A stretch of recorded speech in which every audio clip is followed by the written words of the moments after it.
Endi ben şu derece bir hakikati bu Furkat Rozmetov ne işle etkenliklerini gösterip beriş maksatında o'zi er raqam shu o'zim kum meselem bo'yicha o'tib chiqqandan keyin hali ko'rasan deb qo'ydim.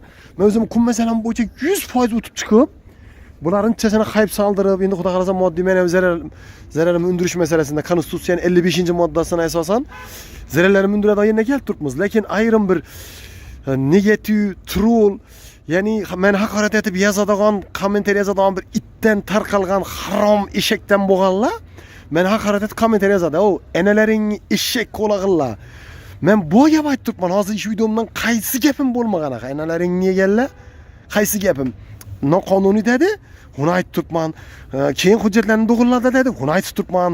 Magazin satgan, reklam etganlarni aytib turibman. Keyin yine bunu ko'p berganlardan keyin chiqib turib yana sizlar birinchi hujjatlarni to'g'rilanglaydi buni 100 million advokat tutdingizlar, uni ham rasvasini chiqardingizlar, yiqilish haqida qaror bekor etib bilmadingizlar deb turibdi. Ha, buni gapini o'rganib yotibdi-ku. Men ham buni Oxun boboda qabristona borib turib nov deganlarni bilib, shundan keyin hali sen xudo xolasa chiqadi hali seni yuzing dedim. Yine o'zimizni qishloqdan o'zimiz shirt bloger bor edi, Quvondiq Boltayev. Yuzini ko'rsatib berdim-ku yine. Shu vaqtdan o'zimizni qishloqda ishlab bana haqorat etib kommentariy yozdi ya, itten tarqalgan o'zimizning yurtdoshlar, qishloqda ishlar, harom eshaklar, yani Quvondiq Boltayevning asl yuzini yine ko'rsatib berdim. Hozir emas imsom. Ha desa endi nega gap galaq suhbat desa, men u Quvondiq o'zi nesini bilaman, kelib chiqishini bilaman, avvalini bilaman dedi endi. Qarasana. Lekin shu ba'zi bir men haqorat etib yozib o'tirgan itten tarqalganlar shuni tarafini olib o'tiradi. Endi hozir yo'q hech qaysi. Qaranglardan ana hozir endi Furkat Rozmetov shunchaki qo'l turibdi. Xudo xolasa qurilishini oxirini ko'rsatib beramiz. Bu Ekashubinda etgan, bu Furkat Rozmetov bu etgan ishlarida qonun buzilish holati qaysi statiyalar bo'lishi mumkin? Birdek holatda 165-modda bormi? 168-modda bormi? Shular haqida xudo xolasa surishtiruv o'tkazamiz. Nera qarab o'tiribdi Xorazm viloyat prokurori, davlat xavfsizlik xizmati, ichki ishlar nera qarab o'tiribdi. Bu hozir ham yiqilish to'g'risida qaror go'shta dedi, lekin reklama etib keldi. Men dedi reis emasman, men satmadim dedi. Qaranglar. Lekin axir sen reklama etib chiqarib tursan-ku, hujjatlarni to'g'riladilar, bartaraf etdilar deb. Takror va takror aytaman, korrupsiya davlat taraqqiyotiga to'siq bo'ladigan, adolat va qonun ustuvorligini izdan chiqarayotgan, jamiyatda ishonch muhitini zaiflashadigan eng jiddiy tahdiddir. Nera qarab o'tiribdi Xorazm viloyat prokurori, davlat xavfsizlik xizmati, ichki ishlar. Nera qarab o'tiribdi. Bu hozir ham yiqilish to'g'risida qaror go'shta dedi, lekin lavozimim, unvonim menga hech kim tegmaydi deganlar adashadi O'zbekistonda. Adashadi. Qonun oldida hamma teng. Ichki ishlar, prokuratura, soliq, bojxona, moliya, bank, yirik davlat kompaniyalari, vazirlar va hokimlar bir so'z bilan aytganda bironta idora va tashkilot nazoratda chetda qolmaydi. Compliance xizmatining faoliyatiga to'sqinlik qilganlar korrupsiyaga sherik deb ko'riladi. Dükkan alganlıklarını aytıp turttu özü. 1 milyar 800 bana ishonib aldınız deb aytıp turttu. Yana bir gapini o'zi aytıp turttu. Bana endi men odamları aldab magazin satıp bilinmen deb aytdim bulara deb. Odamlar endi menden rozi bo'linglar deb chiqib vaqti. Odamlar bilinglar, bu yangi tizim majbur bo'ldim bu tizimni joriy qilishga. Qulog'imga ko'p gaplar kelyapti. Bunda etken, bu Furkat Rozmetov bu etken ishlarida qonun buzilish holati qaysi statiyalar bo'lishi mumkin? Birdek holatda 165-modda bormi? 168-modda bormi? Shular haqida xudo xolasa surishtiruv o'tkazamiz. Assalomu alaykum hurmatli kuzatuvchilar. 2025-yil 24-dekabr. Arkada ko'rilib turgan bino Ekashubin.